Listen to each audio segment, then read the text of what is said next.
వేసవిలో మీ రోగనిరోధక శక్తిని పెంచడానికి కొబ్బరి నీరు, తేనెతో నిమ్మరసం, అల్లం టీ మరియు నారింజ, దానిమ్మ లేదా జామ వంటి విటమిన్ సి అధికంగా ఉండే పండ్ల రసాలు వంటి రిఫ్రెష్ మరియు పోషక పానీయాలను పరిగణించండి. హైడ్రేటింగ్ మరియు శీతలీకరణ.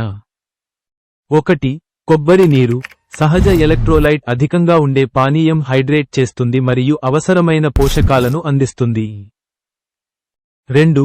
లెమన్ వాటర్ నిమ్మకాయ నీళ్లను తేనెతో కలిపి తాగడం వల్ల మీ రోగనిరోధక శక్తిని పెంచి మిమ్మల్ని హైడ్రేట్గా ఉంచడంలో సహాయపడుతుంది. 3. మజ్జిగ చాస్ ఒక రిఫ్రెష్ మరియు ప్రోబయోటిక్ రిచ్ డ్రింక్. ఇది జీర్ణక్రియకు సహాయపడుతుంది మరియు పేగు ఆరోగ్యానికి మద్దతు ఇస్తుంది. ఇది రోగనిరోధక శక్తికి కీలకమైనది. 4. దోసకాయ రసం విటమిన్లు పుష్కలంగా ఉండే రిఫ్రెష్ మరియు హైడ్రేటింగ్ డ్రింక్ మరియు శరీరాన్ని శుభ్రపరచడంలో సహాయపడుతుంది. మరియు 5. పుచ్చకాయ రసం హైడ్రేటింగ్ మరియు రిఫ్రెష్ డ్రింక్, యాంటీఆక్సిడెంట్లు మరియు విటమిన్ సి పుష్కలంగా ఉంటుంది.